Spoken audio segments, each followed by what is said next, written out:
Welcome to ITV News Meridian. Tonight's headlines here in the south. I resign. The mother forced to quit her job because Southern Rail's delayed and cancelled journeys meant she never got to see her son. Missing the woman who disappeared in Tunisia after going to the country to divorce her husband, leaving her children behind in Sussex. Sir Ben's baby, the Olympic sailor, welcomes his new daughter ahead of the America's Cup in Portsmouth. And happy birthday, 109 of them, to Annie, Hampshire's oldest woman.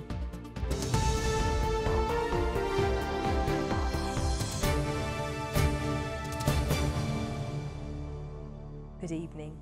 A single mother has told ITV Meridian how the problems on Southern Rail have forced her to quit her job as a lawyer. Emma Green from Sussex was working for a top firm in London, but delays and cancellations were playing havoc with her family life and she struggled to get home for her son. Well, tonight we can reveal that one Southern service from Littlehampton and Hove to Victoria was late 8 out of 10 times in the last year, arriving on time on just 42 days. Well, today emergency talks have been taking place to try to end the misery for commuters like Emma. Malcolm Shaw has the latest. For Emma Green, the chaos on Southern Rail has come at a very high price. Emma, who's a lawyer, used to have a top job with a legal firm in the City of London. She'd commute from her home in Littlehampton, but after enduring months of delays and cancellations, the single mum has had enough, taking a lower paid position with a company nearer home and her young son. Basically, I had to make sure I left the office every day at 5 o'clock. And when you're a lawyer, that's not always possible. There are days where you need to stay late. But because of the long journey home and not knowing if it was going to take me 3 hours, 4 hours, 5 hours even, I had to leave at 5 just to guarantee that I got home at a decent time. On Tuesday evening, hundreds of passengers found themselves locked out of Brighton station. Southern blamed factors beyond its control, like a shortage of crews and signalling problems in the extreme heat. This morning, the company's boss, Charles Horton, faced commuters at Victoria Station and apologised unreservedly, saying they've been very patient. Patient, perhaps, but far from happy. For many, the final straw has been the emergency timetable, cutting 350 services every day. It's as though they've cancelled hope on Southern Railway. It's if you live on a branch line, if you live on any of the branch lines, you're doomed. And for the money that we have to pay, I think it's appalling, and I think they should have their franchise removed. So how much longer can Southern hang on? Many are calling for the company to be stripped of its franchise. Today, MPs from Sussex have been meeting the new rail minister, Paul Maynard. DfT is monitoring closely what GTR are doing, and we are in contact with them on a daily basis to make sure that they are trying as hard as they can to improve performance. All the while, the dispute over the role of guards rumbles on. The government is considering whether to broker talks between Southern and the RMT union. Passengers, as ever, caught in the middle. Malcolm Shaw, ITV News, Brighton. Well, in our Brighton office, Caroline Lucas, MP for Brighton Pavilion. Caroline Lucas, you've met the new rail minister, you've talked it over. Have you sorted it? Well, I am convinced that the new rail minister, although he's only a few days into the job, does absolutely recognise the seriousness of the crisis that we're facing on the south coast here. There was myself, Peter Kyle, Nicholas Soames, all of us making a really strong case to the minister that things cannot be allowed to carry on the way they are. And what's more, people's lives literally are at risk. But I mean, this has been going on for months. Commuters have had chaotic journeys. Do you not have enough power between you to do more? I would love that to be the case, and to be fair, he's a new minister. He's hardly been in post for more than 2 or 3 days, so let's give him a very short time. One thing he did say was that he thought that a new settlement on compensation is, in his words, imminent. Now, I know most people just want a decently functioning railway. Compensation is a secondary concern, but on the other hand, other people have said to me, constituents have said to me, that they very much resent still paying thousands of pounds for a service which is hardly being supplied, but to even 50%. Personally, I think we should be stripping the GTR of its franchise. I don't think I've persuaded a majority of that yet, but I'll certainly keep trying. And talking of finances, Southern's owner, Govia Thameslink, has been fined £2 million since 2014 when it was awarded the franchise. That is less than the bonuses paid to just two of its directors, £3.4 million. It really is a total disgrace, isn't it? It is an absolute disgrace, which is why I say again that particularly this line, personally my position is I would like to see all rail lines back in public hands, but certainly this line that has such a peculiar contract on it. It isn't a real private company anyway, it's basically a management contract whereby the company doesn't really feel any kind of market pain, if you like, for delays and cancellations. It's the government and indirectly the taxpayer that feels that problem. Finally, how long would you estimate have commuters got to go on suffering? Well, I would love to give an answer to that. I mean, they should not have to go on suffering another day longer. This cannot be allowed to go on. We've also got, in Brighton at least, Brighton Pride. We've got the beginning of the Albion season starting soon, which will mean the numbers of people using this rail line is going to be even greater. It cannot be sustained at this point. As I say, I really do fear for public safety, and we've made the Minister absolutely clear about the priority on that. We shall wait and watch with great interest. Caroline Lucas, thanks for talking to us. Thank you.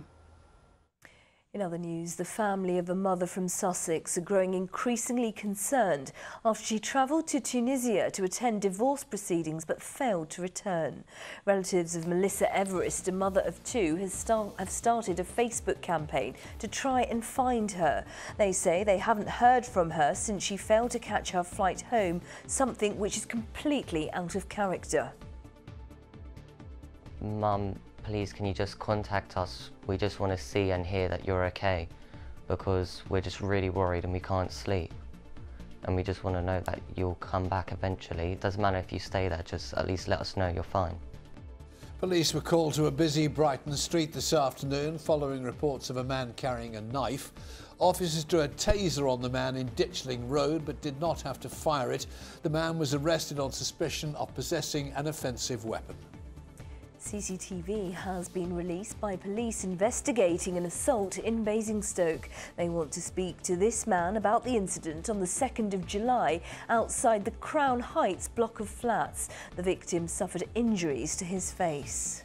Plans for a new £25 million sports centre in Winchester have been revealed by the council. The complex, which would include an Olympic-sized swimming pool, would replace the ageing River Park Leisure Centre. The council says it plans to borrow the money needed for the build. A new bypass plan to ease traffic gridlock around a Hampshire village is a top priority, say council planners. £34 million is to be spent building the Stubbington bypass. Hampshire County Council has announced it's contributing £8.5 million. The road would cross 3 miles of farmland and provide a link to New Business Park on the former Daedalus airfield near Fareham. We're watching ITV News here in the Meridian region. We're glad you are. Coming up. In memory of Bart, America's Cup preparations on the south coast as sailors remember a much-loved friend. And for more on all of our stories, please go to our website itv.com/Meridian. You can call us, the number's on the screen, or get in touch via Facebook or send us a tweet at ITV Meridian.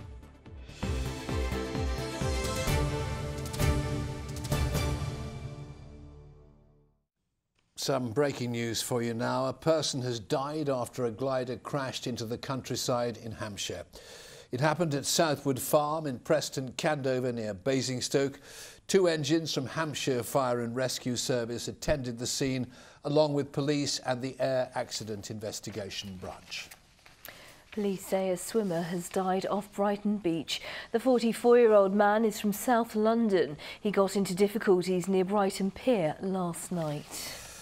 Latest figures reveal the number of pupils being excluded from schools in several areas across the south is on the up. Yes, figures published today show the number of children being thrown out of secondary schools in the region is 10% up overall. Well, the rise follows changes to the rules which mean the decisions of head teachers to ban pupils from the classroom cannot be overturned. In Oxfordshire, permanent exclusions have increased year on year up to 33. In Hampshire, figures have risen to 42. And in West Sussex, the number has climbed to 66. It reflects a national picture where there's a 12% rise in the number of temporary bans for bad behaviour, including racism and violence. And worryingly, there were also more than 75,000 exclusions for assault. Meanwhile, ITV News has visited a project which helps children who are struggling to cope in mainstream lessons. With more, here's Matt Price. Unlocking their true potential. No teachers and not a whiteboard in sight, but they're learning away from the conventional classroom. So you're happy with the pigs now then, Reece? Today it's all about helping children who are lacking confidence, but often the project takes on those who are at risk of being asked to leave school altogether. We do, yes, get young people who are threatened with exclusion or have been excluded, and also we have people who have different problems with school or in life generally. And we, because we're taking small numbers, have the ability to tackle all of those things. From landscape management to carpentry skills, those behind it say a hands-on approach is key. Is that okay? And the project, one of several across the country, is helping to shape the lives of our young people, like 15-year-old Tom and Reece, who's 12. It's all outdoors and it's all free. You don't have to physically sit there and do anything. It's given me a lot more confidence. And I sort of really like coming here to work with other people, because I never really liked working with other people that much. This farm has secured funding for the next 5 years, but now a call from those behind it for more state help. The government really needs to put some money into these kind of projects. They are saving these young people. Charlotte Hollins runs the community farm where it's based. They're giving them a sense of achievement and sense of place. It's making them happy. You know, that's what we want for the future. There are projects that can change people's lives and make it work, but the resources are needed to roll that out right across the country. In a statement, the Department for Education has told ITV News they announced a wide-ranging programme of reforms to alternative provision in a recent white paper, and that it gives schools the responsibility to commission it for all of their pupils.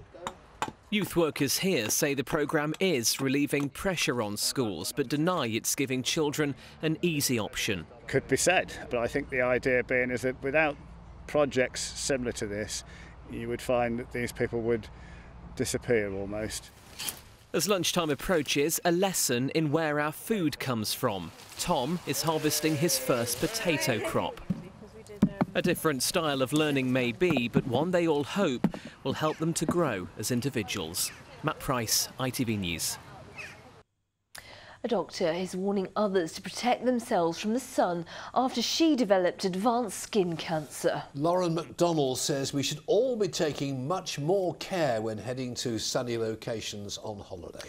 Well, her comments are backed up by evidence we found when we asked viewers to take a special skincare test. With more now, here's Kylie Pentelow.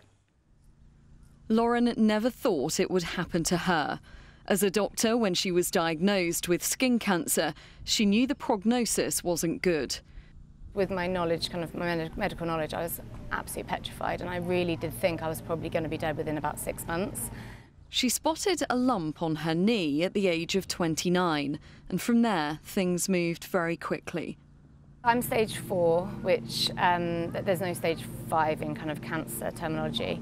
So it means that the cancer, which was initially on my knee, has spread all the way up to my chest here. And although it's not kind of in internal organs as such at the moment, the worry is that obviously it's had the ability to spread all the way through my body. So it might well crop up at some point in kind of my liver, lungs, or maybe my brain. I was careful in the sun. Of course, I did go on kind of sunny holidays, and unfortunately there were cases where I did burn. But I think back then, you know, this is talking kind of 15, 20 years, I was putting the suntan lotion on, but it was kind of factor 20, and at the time that was considered a high factor. But now it's, you know, factor 50 is really what you need, and that's what I'm using now all the time.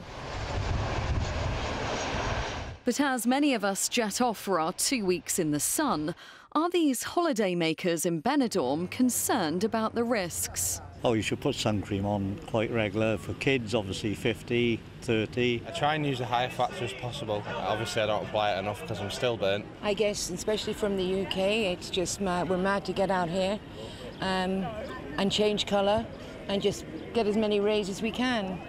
Are we fools? Yes. Well, back at home, this special UV scanner can show how that sun can damage your skin. It's going to take what might be a normal picture of yourself, but using UV light. That UV light will get through the outer layer of the skin and look at what's going on just behind. So we'll see far more brown or melanin being laid down when the skin's trying to protect itself. Wow, that looks scary. Do you think it might make you wear more sunscreen?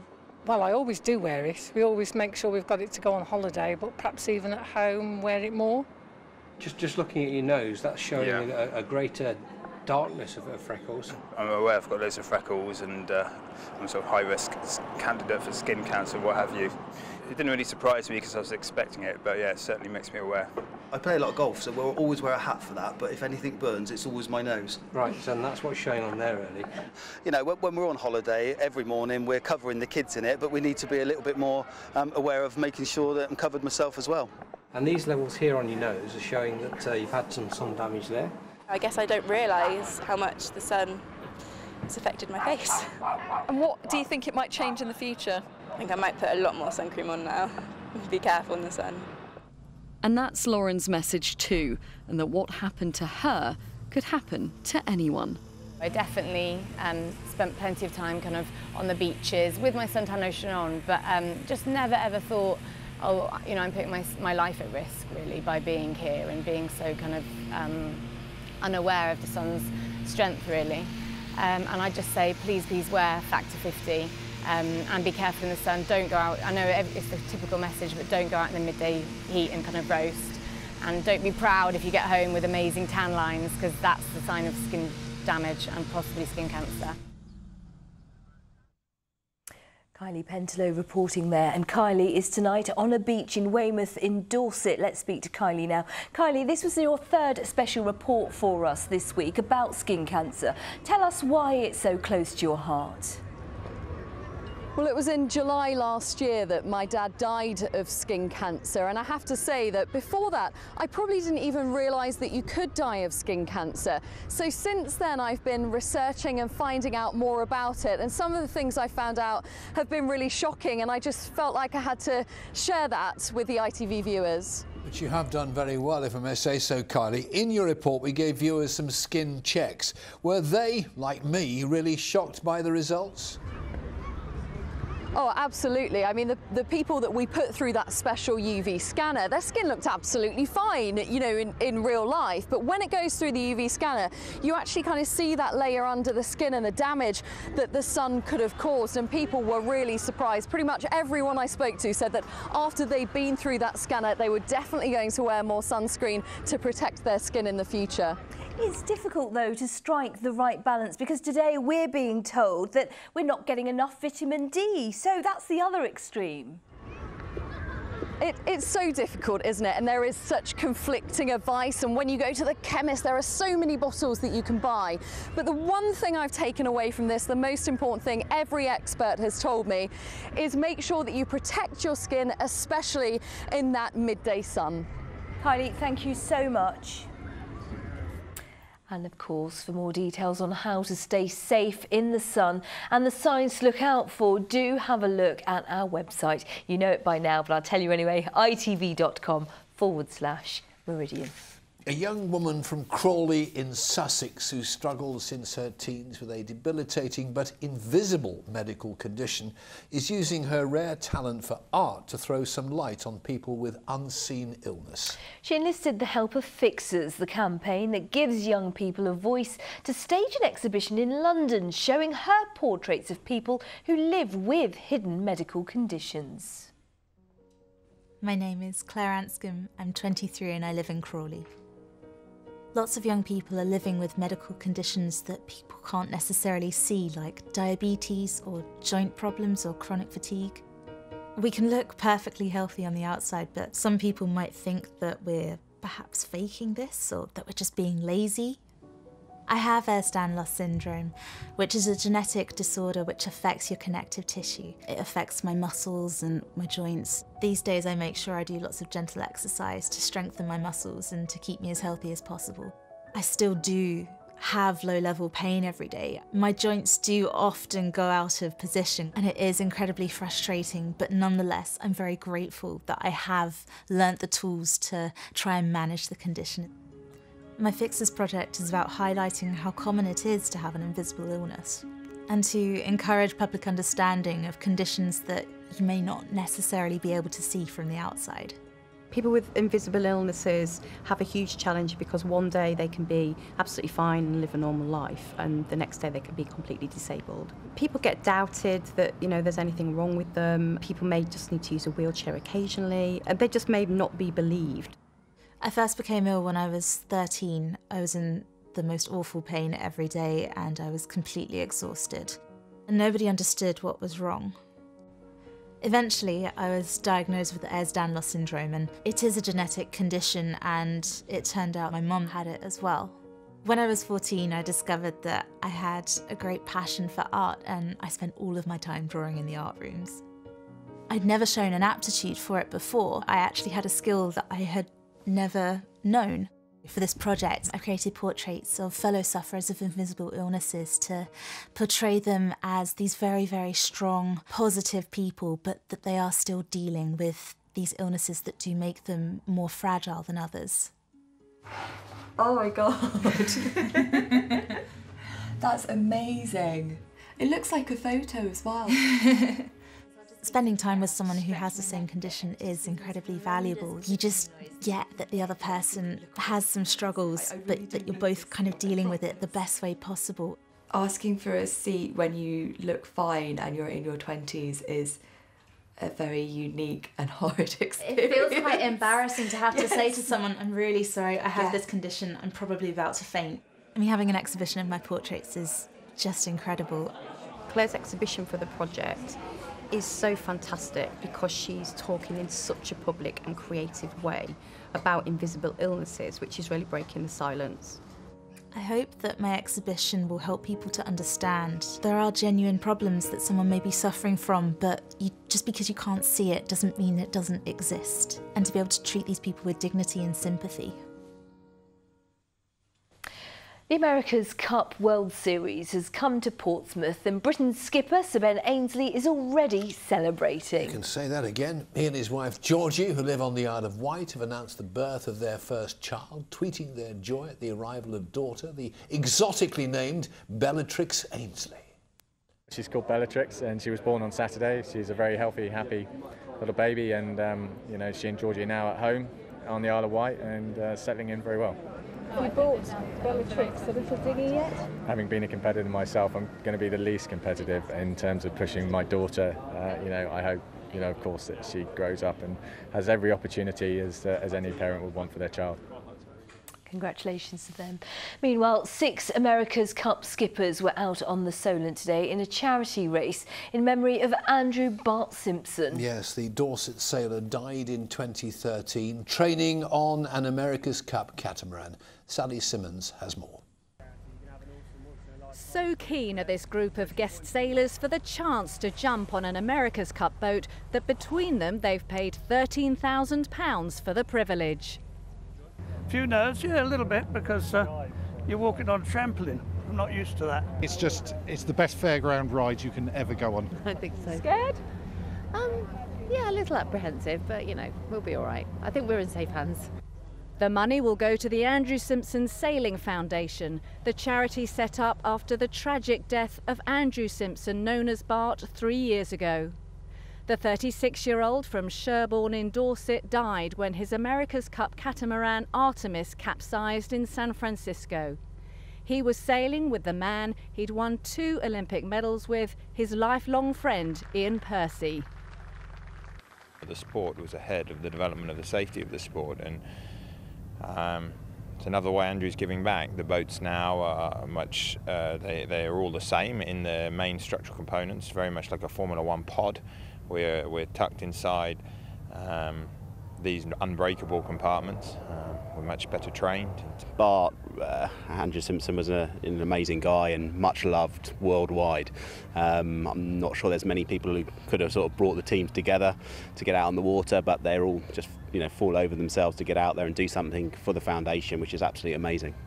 The yearly event called Bart's Bash, organised by the foundation, has encouraged 45,000 people to get on the water. You have to hang on so tight and then when all the boats get so close to each other, it's just absolutely fantastic. What a day. Today's event, with the world's best, will ensure many more get a taste of the sport that was Andrew Bart Simpson's life. Sally Simmons, ITV News, Portsmouth.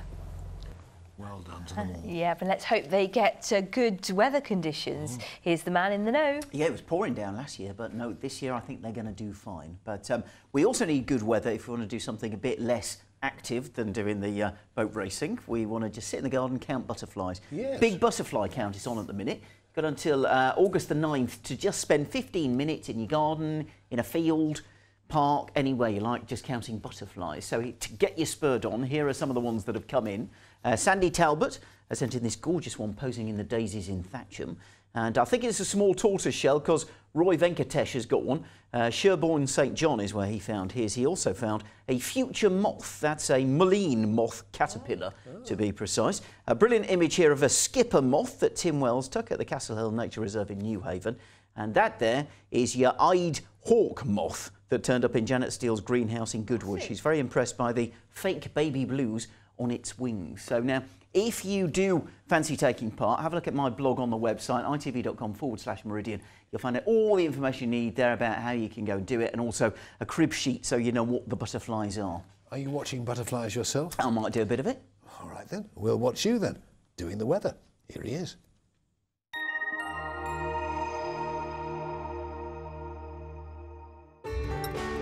From blizzards to pool, driving through Europe. Eurotunnel the Shuttle sponsors ITV Meridian Weather.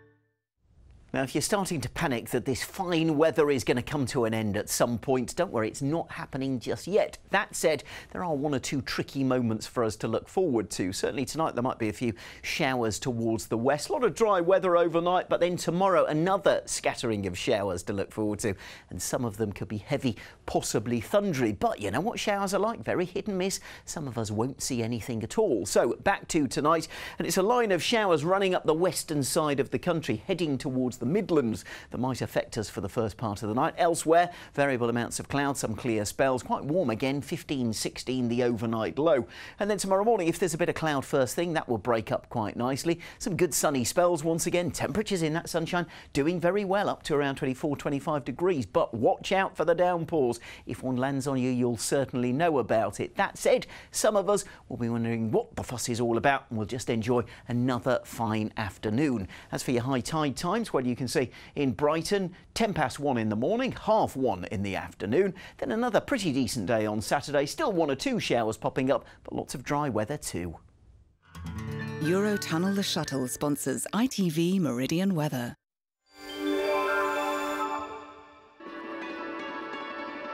Keeping a close eye on summer. The Pollen Count, sponsored by Ilogy Eye Drops. Well, if your hay fever is playing you up, what you need is one of those rogue showers, because it's only that will bring down those pollen levels as we head through tomorrow. And it'll be the same story as we move into the weekend as well. Now, today is a very special day for one lady from Hampshire. So let's say happy birthday to Annie Rideout, who is celebrating her 109th birthday. Fantastic, and Annie marked her special day at home today with her family and 6 children. Her oldest, believe it or not, is 88. Annie will be having a second party on Sunday with her great-great-grandchildren. And Annie received another card from the Queen, her 9th so far. It gives me great pleasure to send my best wishes to you on your 109th birthday. I hope you will be filled with happy memories. Next month I am 88. I think I'm a very lucky person to still have my mother at my time of life, which I never thought I would. I'm very grateful, really. And happy birthday, great, you do. Happy birthday, my darling. In just a moment, we've got the ITV Evening News with Mark Austin and Charlene White. And now from the team at ITV Meridian, thanks for watching. Take care. See you later. Bye-bye.